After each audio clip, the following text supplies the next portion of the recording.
Hi, let's leave some room for head, because I got the newest batch of Headroom. Just released today, canned yesterday, but that's still a good sign because I think last year's batch they canned it and didn't release it for a little while because they wanted it to settle down in the can a little bit. That's what most people were saying about last year's version, is because it was a little bit burny and on the palate not super soft, just slightly harsh. I didn't think it was too bad. I still liked it a lot, but word on the street, literally, my girlfriend was in line waiting for this and people said this batch was better, and so did my friend, but I have yet to try it.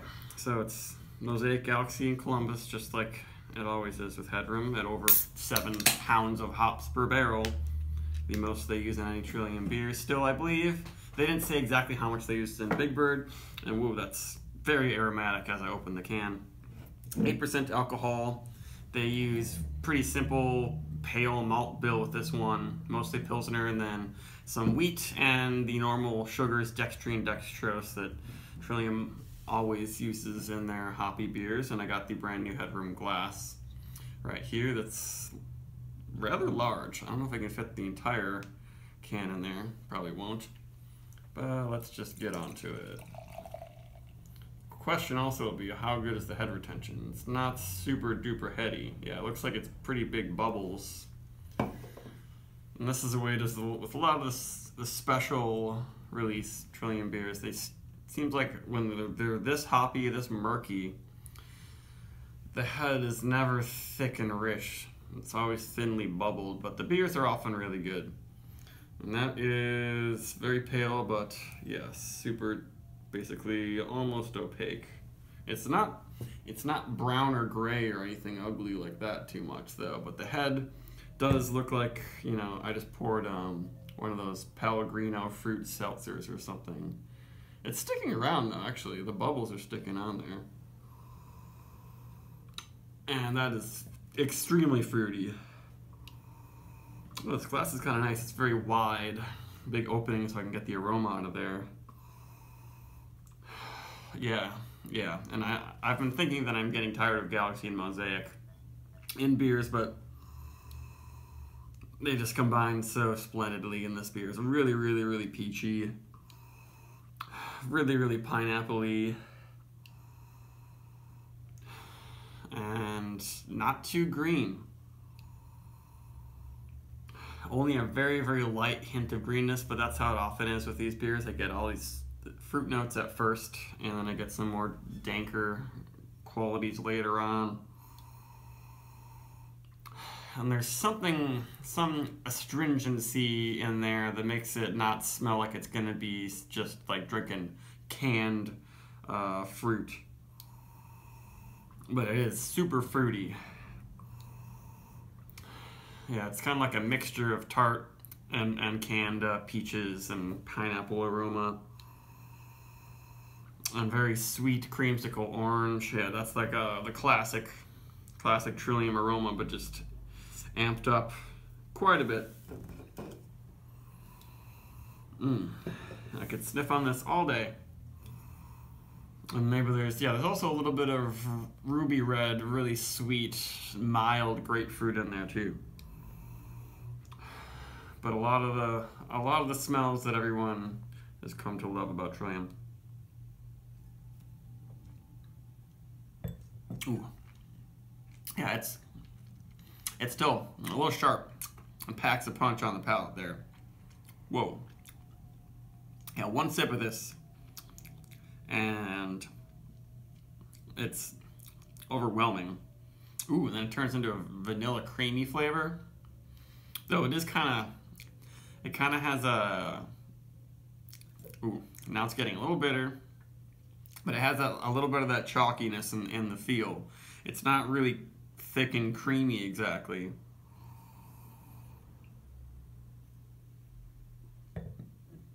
It's very prickly, and it's definitely got some of that chalkiness going on. And it's a little bit minerally, and noticing a little bit of the booze right now. It's heating up the back of my throat, but that is pretty intense.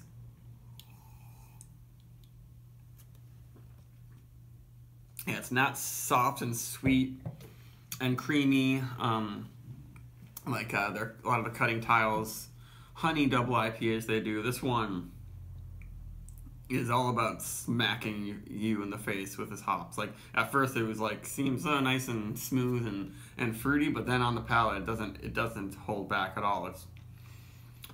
It's drying out my whole mouth quite a bit. And I got some substantial bitterness on the tongue. It's not quite West Coast, but it doesn't turn too savory to like totally negate the fruitiness. But it's more bitter than most other Trillium beers I've had, except for Headroom last year. It has some body to it, but it's powdery and it bites back, and it's pithy.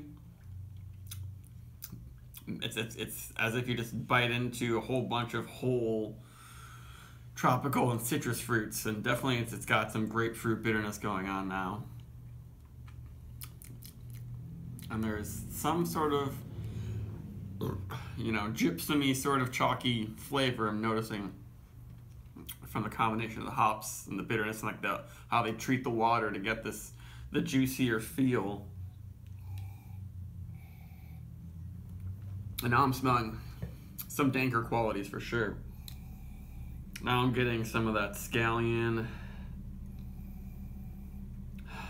and marijuana. I'm definitely getting a little bit oniony now. It's not straight up garlic. Well, there's a lot to this beer. This is one that I don't know if I could really finish a whole can by myself. That is an intense beer. It's a little almost too intense for me. I kind of like some of the softer, milder, fruitier things from Trillium, honestly. But it's a really huge, crazy hop experience. I feel like this is even more intense than last year. But it's hard to compare. I guess I can watch my video from last year. But this one has a bitterness that builds up for sure, and combined with the 8% strength, it's a little sharp actually. The burn in the back of the throat is maybe not as much as last year, because that's not where I'm getting any harsh feel. The harshness is on my tongue, with the bitterness and the powderiness and the chalkiness and all that. And it's really like I chewed on a whole grapefruit.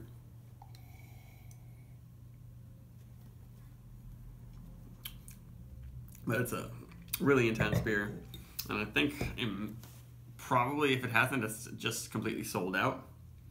It's one that's worth a try, but I wouldn't trade a bajillion Cantillons for a 1 4-pack. I think you get the experience from just one can. I'm definitely going to share a lot of this with my friends and give some to people who missed out on this one.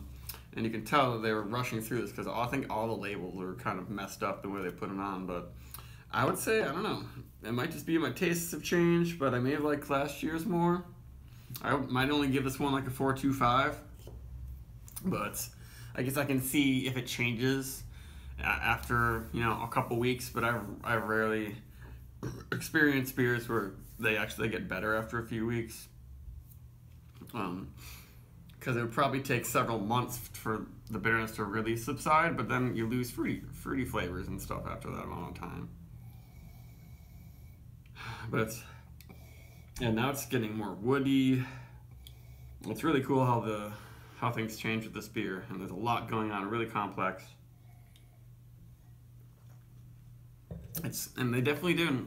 I don't think that there's any real mess up with this beer. There's nothing that's totally wrong with it, except that the bitterness is just a little bit high for me, which you never say that with Trillium, but this is their hoppiest beer. It is really just, completely saturated hop juice. But if you get your hands on it, congratulations. And I don't know, let me know what you think. If you think that it's too intense or too harsh, or if this is what you like about it. or if you like some other ones, other double IPAs from Trillium more. Goodbye.